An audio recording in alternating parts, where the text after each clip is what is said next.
Non mais c'est pour ton bazar, c'était quoi?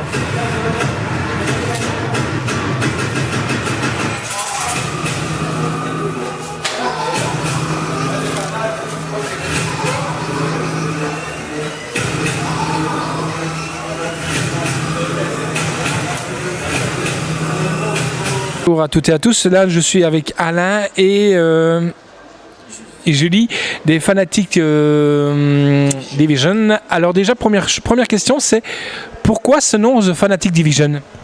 Alors, pourquoi ce nom? Ça a pris pas mal de temps pour trouver le nom en question, parce que je voulais quelque chose qui soit pas ciblé bien spécifiquement. Une division, c'est un regroupement, et fanatique, parce qu'on est hyper fan de ce qu'on fait. Tu dis hyper fan de ce qu'on fait, mais moi je peux aussi voir avec le show que je viens de voir juste à l'instant, fan de plus dans le gore peut-être, ou peut-être dans l'horreur de tous les jours. On ratisse assez large, on ratisse du fantastique, donc on va dire le plus soft pour nous serait peut-être La Famille Adams, c'est Gremlins, fantastique comédie, et on va crescendo jusqu'au gore trash. Donc on n'est pas cantonné que dans le gore, ou que dans le fantastique pour toute la famille. On prend tout le panel. On essaye de diversifier de manière à ce que les gens qui viennent nous voir puissent s'y retrouver. Que ce soit les fans de gore, ils verront des choses trash, et ceux qui sont un peu moins accros au sang verront des choses un peu plus sur le cinéma fantastique. Mais à la base, c'est toujours, excepté le show que vous avez vu sur Zlogov, c'est toujours par rapport à des films, des gros classiques du cinéma. Justement, tu parles de famille, vous êtes une grande famille. Hein. Est-ce que chacun a envie de choisir un peu ce qu'il a envie de mettre en scène? Par exemple, là, on a vu tout à l'heure les Gremlins, que j'ai adoré. D'ailleurs, ça me rappelle ma jeunesse. Et j'ai appris beaucoup de vieux quand j'ai vu ça. Est-ce que chacun dit, j'ai envie de faire ça cette fois-ci, ou des choses comme ça? Ou il y a plus quelqu'un qui impose son idée en disant, ça va peut-être marcher mieux ça qu'autre chose, quoi? En fait, ici, c'est la 11e année que le groupe existe. Donc, je suis depuis le début, bien sûr, à la tête de ce groupe-là. Au début, c'était moi-même qui décidais personnellement les thèmes, et c'était pas du tout comme ici. C'est-à-dire qu'en fait, on exposait des objets en taille réelle de plusieurs films d'horreur. Et à côté de ça, on faisait du cosplay. Donc, il n'y avait pas vraiment de thème bien établi, c'était un petit peu tout. C'était un pêle-mêle, en fait, du fantastique et de l'horreur. Puis on s'est rendu compte qu'avec certaines personnes du groupe, certaines sont parties, d'autres sont arrivées, sont parties, revenues, comme dans tous les groupes. Et on s'est rendu compte que certaines personnes aimaient plus certains thèmes que d'autres. Donc on essaye d'être un peu à l'écoute, mais on essaye toujours d'abord de voir si c'est faisable. C'est pas le tout de dire tiens on aimerait bien faire ça, il faut que ça soit faisable de le faire. Personnellement au tout début j'avais des doutes sur La Famille Adams parce que voilà, Candice qui fait partie de mon groupe gère entièrement donc La Famille Adams. Moi je ne suis pas trop fan à 100% de ce feuilleton et ce film, de ce truc là. Donc j'avais des doutes. Maintenant je l'ai laissé faire et c'est magnifique. Donc, aucun problème. Moi, j'étais plus fan des Gremlins. Donc, les Gremlins, c'est moi. C'est moi qui ai pris ça en charge. Mais à côté de ça, j'aime vraiment le trash, le gore. Et j'ai créé un personnage sur Facebook qui s'appelle le Dr Slogov, chirurgien esthétique désaxé. Et c'est le show qu'on a vu en live. En fait, je fais tout. Chirurgie esthétique, c'est pour réparer. Moi, je fais tout l'inverse. Oui, j'ai remarqué. Ta jambe, ça va mieux à propos? Très bien, très bien, elle est entière là. Et par exemple, le masque du docteur Slogov, ça c'est toi qui l'as réalisé? En partie. C'est-à-dire qu'en fait, j'avais un premier masque, parce que sur Facebook, c'est l'histoire, donc, comme j'ai dit, d'un chirurgien désaxé, qui en fait est un peu imbu de sa personne et un peu narcissique, et bien sûr les chirurgiens esthétiques, mais ça va plus loin que la chirurgie esthétique. Le personnage en lui-même ne supporte pas les défauts physiques. Dans l'histoire que j'ai mis en place, en fait, c'est moi qui interprète le personnage. Je me rends à un colloque à l'hôpital Saint-Luc à Bruxelles. Et dans la station de l'Alma, je me fais agresser. Et on me retrouve là, donc on me transporte juste à l'hôpital à côté, forcément, Saint-Luc. Et je me réveille avec une balafre qui part du front jusque dans le visage. Évidemment, là on est sur la chirurgie esthétique. Qu'est-ce que je dois faire? Me faire opérer par des collègues. Mais je n'ai pas confiance aux collègues. Donc, un petit peu à la fois, le personnage se voit avec cette balafre et ne se supporte plus. Mais continue son métier de médecin de chirurgien. Donc voilà, il reçoit ses patientes, plus des femmes, chirurgie esthétique. Mais au moment où il doit opérer, il se dit pourquoi embellir cette femme alors que moi j'arrive pas à récupérer mon visage d'avant. Et il massacre, il arrache des visages, il arrache des jambes, il arrache des torses, il arrache des seins, il arrache tout, quoi. Si on lui demande une augmentation mammaire, lui il va tout arracher. Si on lui demande d'enlever un tatouage, il va l'enlever le tatouage, mais c'est toute la peau de la jambe qui va partir avec. D'accord. Heureusement que t'as pas de tatouage. Heureusement, ouais. Je parle pour l'histoire, quoi. Justement, donc tu as un nom, Dr Slogoff. Le nom de ta victime qui était là tout à l'heure est-ce qu'elle a un nom aussi dans ton histoire ou c'est une inconnue? Je ne crois pas, vu que c'est une patiente qui vient te voir en réalité. Dans le concept de Slogoff, c'est forcément une patiente. C'est pas une personne que j'ai pris comme ça, comme un tueur en série. Maintenant, là, Julie interprète le rôle, mais c'est pour le show en live. Ça ne fait pas partie des séries photos. Par contre, Tiffen, qui est juste là à côté, elle a fait partie des séries photos. Elle s'appelle Anna Mercier dans le chapitre 4 de Slogoff. Donc si je perçois bien ça, quand même, on pourrait même en faire pourquoi pas un film ou des choses comme ça. Est-ce que ça t'a passé par l'esprit de se dire, soit de faire une série comme on voit maintenant sur Netflix, ou alors peut-être même, pourquoi pas un court métrage ou un long métrage? Ce qui est prévu dans un premier temps, j'avais établi 2 choses. Premièrement, on avait pensé faire une bande dessinée pour adultes, mettant en scène les personnages, un truc bien trash, un peu à la Rank Xerox, l'ancienne BD des années 80, mais encore plus trash et plus décalé. Après ça, j'ai eu contact avec une fille ici qui se proposait de faire un roman, de faire un livre sur Slogoff et sur le pourquoi il est devenu comme ça, jusqu'à ici, sa rédemption, oui, normalement devrait se calmer. Maintenant, faire un feuilleton, faire un film, pourquoi pas, mais bon, il faut les budgets. Mais je suis partant. J'ai déjà fait des courts-métrages. Je suis partant. Ce sera en plus déjà un fleuron belge, parce que vous venez du Tournaisie. Hein. Ce serait vraiment une fierté quand même de voir au moins quelque chose qui sorte un peu de l'ordinaire des clichés allemands, américains. Oui, disons qu'au tout début, quand Slogoff est apparu, en fait, il faut savoir que Slogoff n'est pas apparu au début dans le but de créer un personnage où je l'interprète. Je créais beaucoup d'expositions art macabre et les gens me disaient tiens, c'est quoi tous ces restants, des lampes avec des bras, des machins ainsi. Et j'ai bêtement sorti une fois, je dis ça ce sont des restants d'un chirurgien des accès, il s'appelle Slogoff. J'ai donné le nom ainsi, sans penser à quoi que ce soit. Et un petit peu à la fois, je me suis rendu compte que les gens voulaient mettre un visage sur ce Slogoff et savoir pourquoi il faisait ça, et comment il était, et qu'est-ce qu'il faisait dans la vie, et quels étaient ses acolytes. Parce que dans l'histoire, j'ai une assistante, j'ai une femme, je suis séparé, j'ai une fille que je découvre plusieurs années plus tard, qui, elle, est, comme par hasard, en fac de médecine et de chirurgie. Et donc, elle se prête aussi dans mes travers. Elle est entre les 2 phases. Elle ne sait pas si elle doit me dénoncer pour mes travers de chirurgie déplacée ou si elle doit prendre ça comme étant l'opportunité pour elle d'avoir des cobayes tout frais. Ça va vraiment chercher loin, très très loin. Hein. Juste une question aussi que j'ai envie de poser à Julie, qui était couchée tout à l'heure quand même.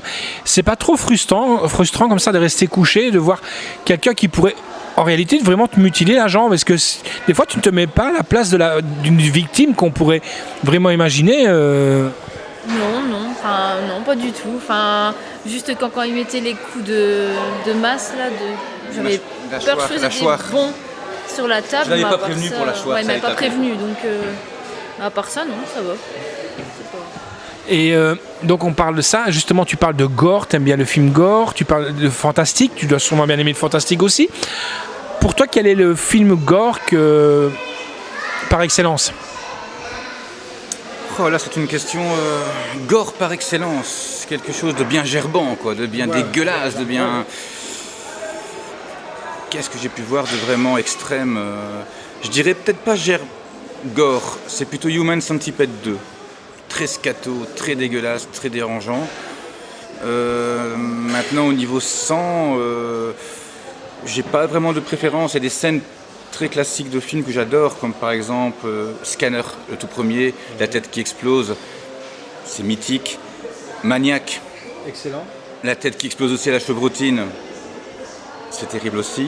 J'ai eu l'occasion de m'entretenir avec Caroline Monroe, qui est la photographe donc dans Maniac. Bon, malheureusement, Joe Spinell n'est plus, celui qui faisait le Maniac, Frank Zito. Mais voilà, ce sont des films que je vais mettre sur le haut du podium, par les effets qui sont bricolés à l'arrache, pas tellement de numérique, mais alors l'effet rendu de la tête, je me souviens quand j'ai vu ça à l'époque en étant gosse, cette tête et cette scène au ralenti, vue avec plusieurs cadrages, c'était... Voilà, donc ça ce sont pour moi des films gore qui sont fantastiques, gore dérangeants. Je vais dire maintenant la tendance maintenant du torture porn, où des styles comme Hostel, Saw sont très très bien, mais je pense qu'ils n'atteignent pas le côté malsain des scènes qu'on a pu voir au début des années 80. Ou dans les années 70, où on va repartir sur Massacre à la tronçonneuse, le tout premier. Pas tellement de sang, mais l'ambiance est tellement très lourde, très très lourde. Et si on va encore un peu plus loin, on se descend un peu dans les années 70, il y avait les films qui se basaient sur Ilsa de Diane Thorne. Ilsa la louve des SS est un sacré morceau de film à voir. Des personnes ne savent pas voir les premières scènes. Tellement le côté réaliste, dérangeant y est. En plus Ilsa la louve des SS parce que on sortait un peu de la guerre doucement. Hein, voilà. donc, alors bazarder ça. Maintenant on a des films comme Orange Mécanique qui sont d'une violence pas possible. Je veux dire, le film Baise-moi qui est sorti dans les années 90 est aussi assez terrible dans le sens où c'est un copier-coller féminin, je vais dire, d'Orange Mécanique. Maintenant, est-ce qu'il y a vraiment un film gore qui surpasse tout le monde ? Je ne pense pas. Je pense que chaque film a ses scènes cultes. Dans Saw, voilà, il y a des scènes très cultes aussi. On se souvient dans le tout premier, le type qui s'arrache le pied. Qui se coupe le pied à la scie, voilà, ça a marqué. Dans le 3, l'opération de Jigsaw a marqué. Maintenant, est-ce que dans 20 ans, si on reparle de ça, est-ce que les gens vont se souvenir de ça ? Moi, je crois pas que Saw, les gens vont s'en souvenir quand on voit le nouveau Jigsaw, qui est pour moi une grosse dope, personnellement. Hein. Voilà. Je vais être mitigé parce qu'au début, le fait de taper sur le fait qu'on soit 10 ans plus tard et 10 ans plus tôt dans le même film, j'aurais préféré faire quelque chose sur la jeunesse de Jigsaw, un beginning, comme c'est la mode. Mais bon, j'ai apprécié. Mais pour moi, ce n'est pas le meilleur, forcément.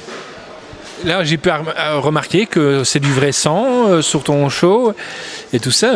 Quand tu vas te fournir chez ton fournisseur, quelle est sa réaction ? Salut Alain, combien de kilos de barbac il te faut cette fois-ci ? Et ça doit faire drôle quand même de prendre de la viande, on va dire ça, hein, pour faire son show quand même. Surtout que maintenant, on peut réaliser beaucoup d'artifices à l'heure actuelle. Ça doit faire quand même quelque chose de drôle. Il faut aimer toucher ce genre de choses ou quoi. Je sais pas. Hein, c'est... Alors ici dans le show, en fait, il y a effectivement du vrai sang, il y a des vrais abats, mais il y a aussi du faux. Il y a de l'alginate qui est mélangé dans le sang. Donc les petits morceaux, quand je tapais au hachoir, que j'ai présenté un genre d'haché comme ça, ça ce n'est pas de la viande, c'est purement de l'alginate. Maintenant, les grands morceaux de peau que j'ai enlevés de la jambe de Julie, là, ce sont des peaux et des nerfs qui viennent malheureusement d'une vache de l'abattoir. Et ça fait pas drôle, je sais pas, voilà quoi, c'est de toucher ça. Non, ce n'est pas. Non, maintenant il faut savoir que tout est désinfecté avant, hein, forcément. Mais faire. Non, pourquoi ça serait drôle ? Non, je sais pas. Ça serait drôle. Non, mais drôle, je sais pas. Un végétarien. Attention, les végans, tu dois pas être le copain des végans. Hein. Mais non, moi ça me perturbe pas du tout et je pense que Julie non plus. Non, pas du tout. Et justement, un show comme ça, pour moi, c'est ce que je parlais toujours avec mon fils quand on baignait un peu tout ça. On n'est pas loin de la réalité quand même quand on pense qu'il y a des gens qui se permettent de s'amuser à faire ce genre de choses quand même. Que penses-tu justement de ce genre de désaccès ? Je dis pas que toi c'est un show, t'es acteur, d'accord ? Mais que penses-tu du genre de désaccès qui arrive dans cette folie extrême ? Ça c'est le gros problème. C'est le problème que beaucoup de journalistes me posent depuis 11 ans. On revient toujours à la même question, on me dit, voilà, est-ce que vous ne faites pas de la propagande pour la violence, pour ce genre d'actes répréhensibles ? Maintenant, je vais dire franchement que ceux qui font ça réellement, bah oui, ce sont des désaccès, ça ne devrait pas exister. Malheureusement, c'est la triste réalité. Il y a des gens, on ne sait pas qui peut être assis à côté de nous. C'est pas parce qu'on est habillé en costume cravate qu'on n'est pas fou ou quelqu'un, on ne sait pas. Maintenant, c'est vrai que... Quoi penser de ça ? Continuer, pas continuer, continuer des shows dans ce genre-là, être montré du doigt, parce que quelque part, les gens peuvent se dire pourquoi il a pensé de faire un truc ainsi. Mais moi, je pense qu'il faut faire la part des choses et se dire que, de toute façon, on vit dans un monde de fous. Tout à fait. Alors, un fou de plus ou un fou de moins, sauf que moi, c'est faux. C'est pour le show. C'est pour le show. Et maintenant, beaucoup de gens sont fans du macabre, du gothique, du dérangeant, des films d'horreur. Si les gens payent pour aller voir un film d'horreur, c'est quelque part, ils aiment bien de voir ça. Maintenant, il est vrai que certaines personnes, influencées par des films ou pas, commettent des actes, comme à l'époque du premier Scream. Pas mal de meurtres avec des gens qui s'identifiaient au Ghostface. Ouais. Que peut-on faire contre ça ? Je sais pas. Mais je pense que ça a toujours été de tout temps, ça. Ouais. Est-ce qu'on a fini ? Arrête-le, redémarre-le. 3 minutes, ça va là quoi. Des projets pour le Dr Slogoff ou pour Fanatic Division, des projets, des nouveaux spectacles qui vont arriver, des nouvelles mises en scène ? Alors pour la Fanatic Division, en fait, on élabore donc certains thèmes comme ici on a Gremlins, on a Famille Adams, on a Saw, on a The Ring, Hostel. Donc on essaie de les développer, de les agrandir. Maintenant il y a d'autres thèmes qui sont toujours restés dans mes tiroirs, qui avaient été faits mais pas aboutis, comme Freddy, bien sûr, Vendredi 13, Evil Dead. Donc toutes des choses qui peuvent être, qui pourraient être faites. Maintenant pour Slogoff, oui, j'arrive tout doucement au 5e chapitre. Je ne sais pas si ce sera le dernier pour Facebook parce que c'est un genre de photo. C'est un shoot photo qui raconte une histoire. Normalement, je suis censé me calmer, partir vers une rédemption totale. D'ailleurs, le 5 s'appelle Rédemption. Je ne sais pas si je vais être trahi par ma propre fille, si elle va me suivre. Dans l'histoire, mon ex-femme essaye de me détruire. Donc je ne sais pas trop où je vais aller maintenant. Je vais vers des spin-offs aussi, parce que j'ai créé tous des personnages, comme dans Slogoff 2, une femme qui est une mannequin qui s'appelle Tina Znova. Qu'est-ce qu'on voit dans Slogoff 2 ? On voit simplement sa tête décapitée sur un lit. En fait, voilà, c'était une femme qui voulait absolument avoir le corps le plus parfait. Donc j'ai tout enlevé, j'ai laissé la tête. En gros, c'est ça, pour résumer. Et maintenant, tout doucement, on se tourne pour faire un spin-off de Slogoff 2, où on va faire un shooting photo complètement extravagant, avec la fille qui interprète Tina Znova. Donc on fera ça sur Mantes-la-Jolie ou Paris, je ne sais pas trop. Et voilà, donc en fait, Slogoff n'est pas fini. Peut-être que le 5e sera la fin, mais après, je peux développer le personnage d'Anna Mercier, je peux développer le personnage de plein de... Il y a moyen de partir, des ramifications, il y a toujours moyen. Justement, tu parles de Freddy, super, toute la jeunesse. Surfer sur la vague comme genre Walking Dead par exemple. Walking Dead, j'étais un très grand fan. Je suis toujours un très grand fan. Maintenant, j'ai laissé tomber un petit peu parce que voilà, je n'ai plus le temps de regarder, mais jusqu'au début de la saison 6, j'aurais rien loupé. Voilà, je ne sais pas ce qui se passe maintenant, je ne suis plus vraiment. Lors d'un salon qui s'appelle Fax à Gand, j'avais relevé un défi à l'époque, c'était de faire 40 poupées custom des personnages de Walking Dead, de la saison 1 à la saison 4. Ce que j'ai fait, et ce qui avait été accueilli très très bien par les gens en fait.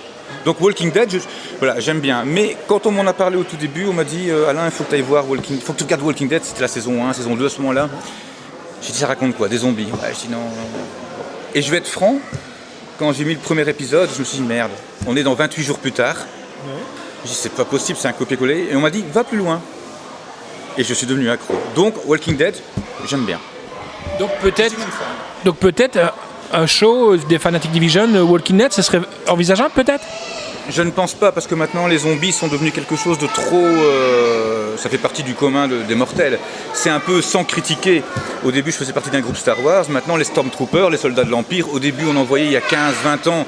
Mon Dieu, on était fous. Maintenant, Dark Vador et un Stormtrooper vont passer à côté de toi. C'est à peine si tu te retournes. C'est toujours très beau, très chouette. Donc les zombies, ça commence un petit peu à... Je pense qu'il faut aller plus loin que les zombies. Autre chose. Des futurs shows donc là, on est à la World of Geek. Après, on peut vous rencontrer et vous voir où éventuellement ? Ça dépend des salons, ça dépend ce que les salons autorisent. Parce que Slogoff est quand même censurable d'une manière ou d'une autre, aussi bien par les visuels sur Facebook. Donc, pour les voir sur Facebook, je précise aussi que c'est sur ma page perso. Pourquoi ? Bon, c'est à moitié public, mais il n'y a pas de page vraiment parce que j'ai pas le temps. Maintenant, les shows Slogoff se font bien souvent plus dans des festivals sur Halloween, bien sûr, ou des salons qui acceptent de vouloir faire ça avec une restriction de moins de 18 ans et dans un local fermé. Il est évident que dans des Comic-Con, où on a une tendance de Marvel et tout ça, quelqu'un qui se ramène avec des chos et qui tout d'un coup tombe sur un type qui est en train de dépecer une femme, ça peut être saisissant. Même dans les shows Halloween, on prévient quand je suis là, pour justement qu'il n'ait pas ce côté, tiens, on va aller voir des petits fantômes, des petites araignées en plastique, et puis une jambe coupée, quelqu'un qu'on a... Parce que bon, là, sur Julie, j'ai arraché la jambe, mais des fois, je peux arracher un œil, des choses ainsi, quoi. Je mets des prothèses, et on tire sur le nerf optique, et c'est parti. Ah, dommage. Je l'ai fait à Arlon, ça, par contre. D'accord, dommage, j'aurais bien aimé. Ouais, je suis un peu maso aussi. Hein. Est-ce que des fois ça t'arrive de prendre une personne du public pour participer justement à ton dépeçage? Non, parce que pas encore, parce que tout est prévu. Julie, c'est Julie qui fait le rôle cette fois-ci, c'est ce qui va se faire. Elle sait où mettre sa jambe, comment mettre sa jambe, l'attitude qu'elle doit avoir, où sont le faux, le vrai, les morceaux. Donc, si je prends quelqu'un du public au hasard, la personne ne va pas trop savoir. Maintenant, j'aime bien aller vers le public, montrer les restants de sa jambe, forcément. Mais voilà, je reste quand même respectueux du public, je ne vais pas aller les tâcher avec... Ils vont ressortir tout ici tout rouge, ça ne va pas le faire, quoi.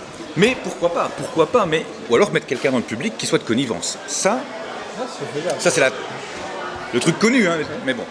Ma dernière question, on a ici un grand monsieur qui est Monsieur Black, qui est un acteur qui a joué qui joue dans Game of Thrones, qui a joué dans Hannibal, un grand monsieur aussi, hein, Hannibal, qui a joué sous la tutelle de Rob Zombie.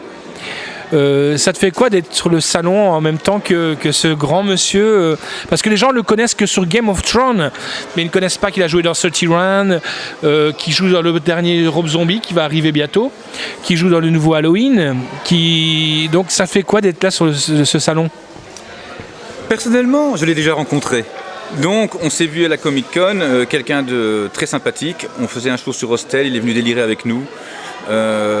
J'ai des selfies avec lui, Julie a des selfies avec lui. Donc, est-ce qu'on est impressionné je ne vais pas dire qu'on est lasé, ou blasé plutôt, mais on n'a pas cette transe de le voir. On est content de le rencontrer, on est content qu'il vienne en Belgique, on est content qu'il soit présent. Forcément, ses rôles sont... Puis, c'est un personnage, quoi, d'une manière ou d'une autre. Hein. Surtout, je prends son physique dans 31, c'est...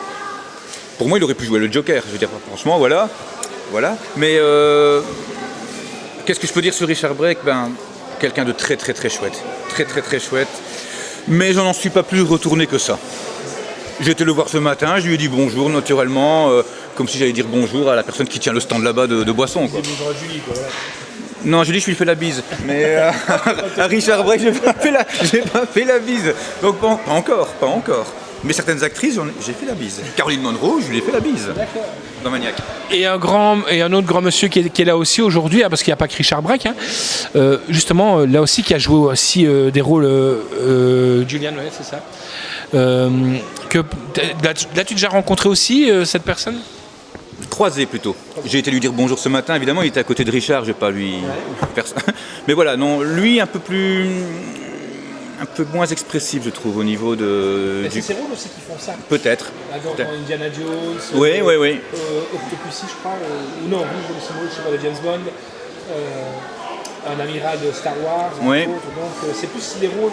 Plus stricts, hein, moins déjantés que Richard, parce que Richard, là, oui, ça c'est... Mais d'ailleurs, on le voit, on peut le demander ici à Tiffen ou à Julie qui était avec moi à la Comic-Con, quand il est venu sur le stand Hostel, tout de suite, on a vu le Richard déglingué, hein.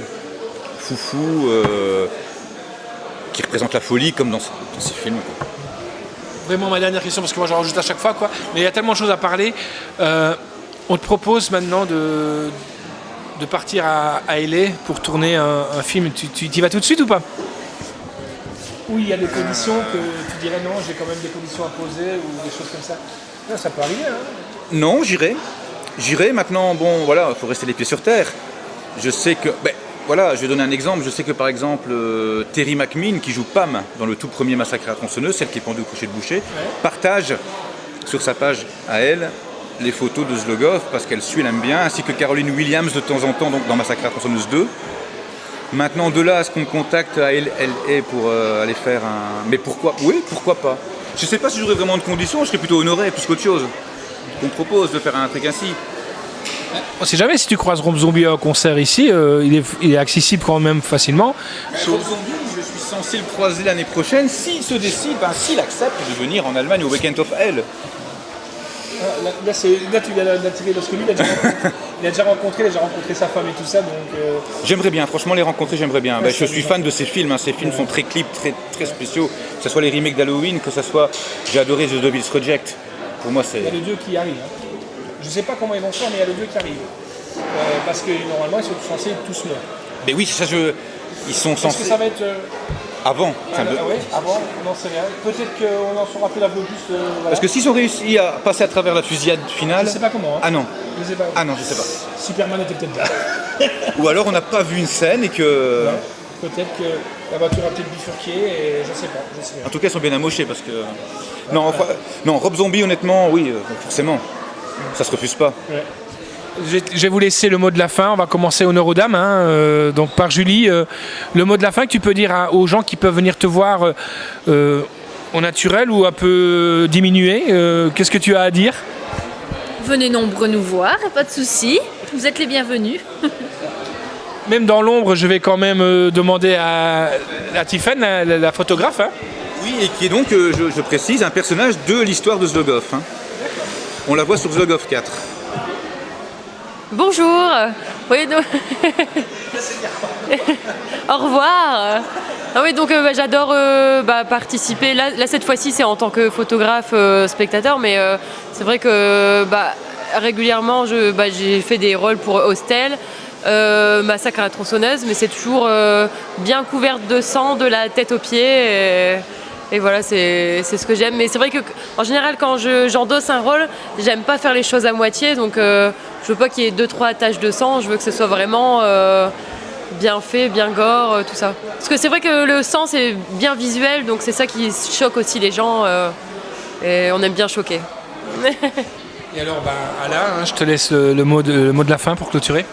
Je veux dire la même chose, je veux dire venez nombreux, venez nous voir, venez nous soutenir et faites en sorte que le fantastique, le gore, la Fanatics Division, Zlogoff, tout ce qu'on veut, je dirais même pour toutes les associations, que ce genre de salon continue à exister longtemps, et que les gens aient peut-être une plus grande ouverture d'esprit sur certaines choses.